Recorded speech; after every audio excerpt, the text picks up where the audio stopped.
Nesse momento, a gente vai ter a AGU trazendo a Advocacia Geral da União, fazendo um pronunciamento para anunciar o resultado da análise jurídica realizada a pedido do governo sobre a derrubada do decreto que aumentava o IOF. Quem vai falar agora é o advogado-geral da União, Jorge Messias, que a gente ouve nesse momento. Aceitar o nosso convite para participar hoje desse anúncio. Eu gostaria de comunicar a toda a imprensa, a sociedade brasileira, que o presidente da República nos solicitou, e por assim cumprimos, que apresentássemos nesta data uma ação declaratória de constitucionalidade, em que nós estaremos, neste momento, apresentando ao Supremo Tribunal Federal um pedido para que possa ser restaurado os efeitos do decreto número 12.499 de 2025, que alterou as alíquotas do Imposto de Operações Financeiras sobre câmbio, crédito e seguros. Eu gostaria de lembrar que esta decisão do presidente da República, ela foi precedida de um amplo estudo técnico, jurídico, solicitado a mim, diretamente pelo excelentíssimo senhor presidente, na semana passada, em que nós pudemos, a partir de dados solicitados por esta Advocacia Geral da União ao Ministério da Fazenda, realizar um amplo estudo a respeito da tramitação da proposta de decreto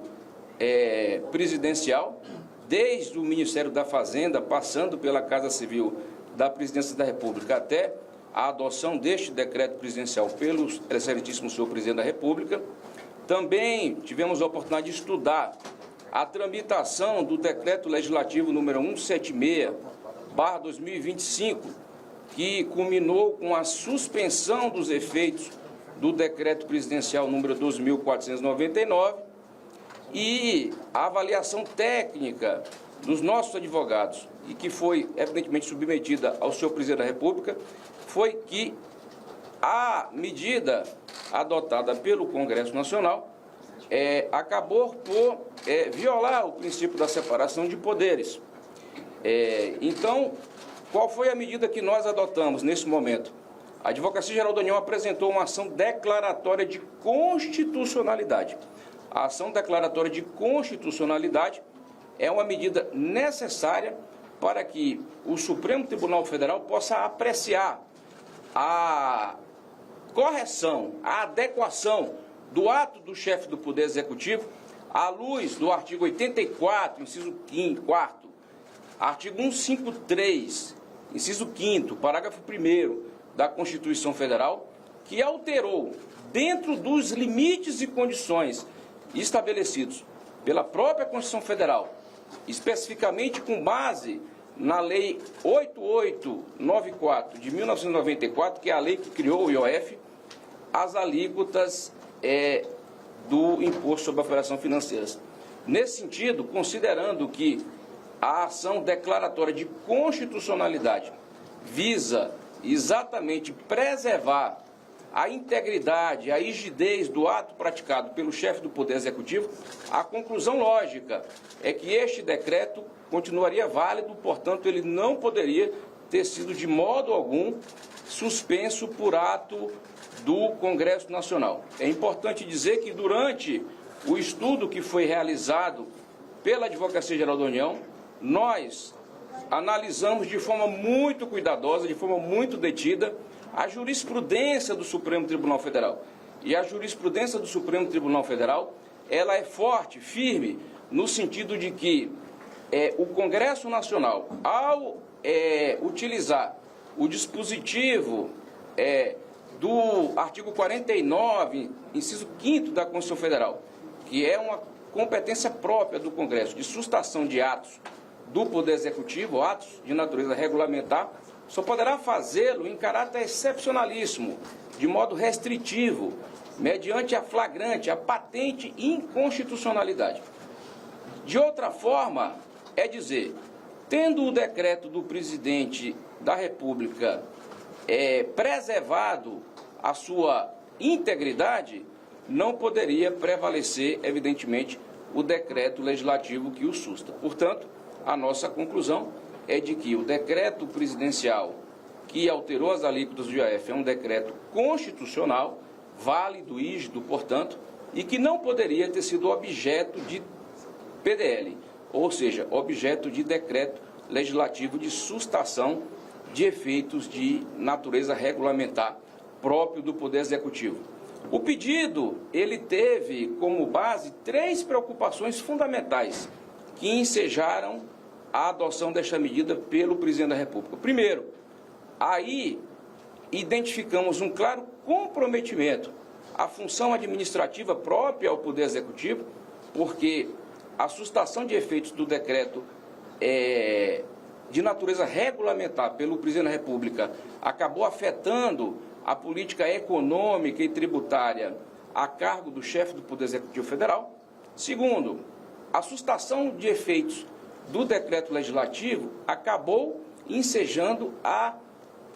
violação ao princípio da separação de poderes, que é um princípio fundamental da nossa República Federativa do Brasil. Terceiro, uma vez que o decreto presidencial produziu efeitos válidos durante o mês de junho, relações tributárias foram geradas a partir da produção desses efeitos, de modo que houve fato gerador, houve arrecadação e a atuação ali do decreto legislativo acabou por gerar insegurança jurídica nessas relações tributárias, gerando ali potencialmente risco econômico aos interesses da Fazenda Nacional. Diante, sobretudo, desses 3 elementos, nós encaminhamos este pedido ao Supremo Tribunal Federal com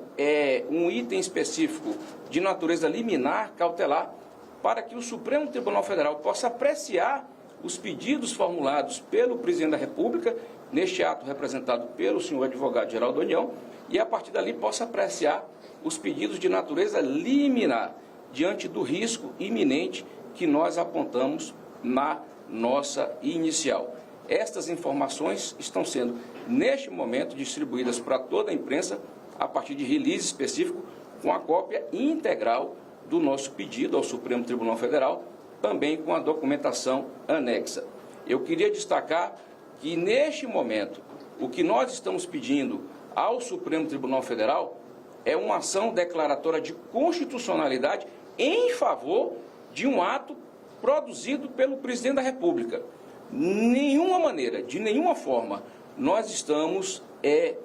neste momento, colocando em xeque digamos assim, a interação sempre bem-vinda e necessária com o Congresso Nacional. É muito importante que nós tenhamos as condições de preservar integralmente as competências do chefe do Poder Executivo. A democracia brasileira, ela necessita fundamentalmente que os poderes possam ser independentes, embora todos nós tenhamos a condição de trabalhar pela harmonia entre os poderes. Portanto, é um ato em favor de uma competência, de uma atribuição própria do Presidente da República. Nós temos uma grande preocupação de que a condução da política econômica e tributária ela seja preservada como uma atribuição própria do Poder Executivo Federal e que há, neste momento, um grande esforço do governo federal para produzir um volume significativo de medidas aptas à promoção da justiça fiscal, justiça social, com a responsabilidade fiscal que a sociedade nos exige. Portanto, dizer que nós vamos fazer uma discussão estritamente técnica, estritamente jurídica, perante o Supremo Tribunal Federal. Nós não gostaríamos que essa questão ela fosse desdobrada para outras finalidades, porque o entendimento que nós temos nesse momento é que nós estamos diante de uma questão eminentemente jurídica, técnica e que precisa ser dirimida pelo Supremo Tribunal Federal. Evidentemente que quando há um conflito de entendimento, e eu quero dizer que o conflito aqui é de entendimento, de compreensão, o órgão responsável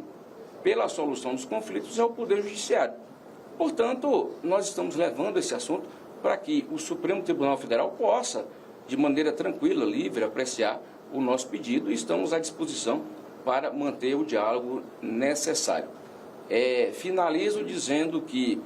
todo o esforço do governo federal é para que possa ser retomada a normalidade institucional. Temos trabalhado intensamente em diversas frentes para estabelecer um diálogo interinstitucional saudável, republicano, transparente, em benefício da sociedade, em benefício da coletividade. O nosso esforço, o esforço que tem sido conduzido pelo ministro da Fazenda, Fernando Haddad, e sua equipe econômica, toda é dialogar. Dialogar com o Congresso Nacional, dialogar com os atores econômicos, e é o que temos feito. O pedido que o presidente nos fez foi que tivéssemos a condição de estudar com tranquilidade, com liberdade o assunto, e tendo a AGU chegado à conclusão de que o ato que o presidente da República adotou é um ato constitucional, é um ato válido, não nos restou outra alternativa senão a adoção da propositura de ação declaratória de constitucionalidade. Então, muito obrigado, era isso que eu gostaria de informar.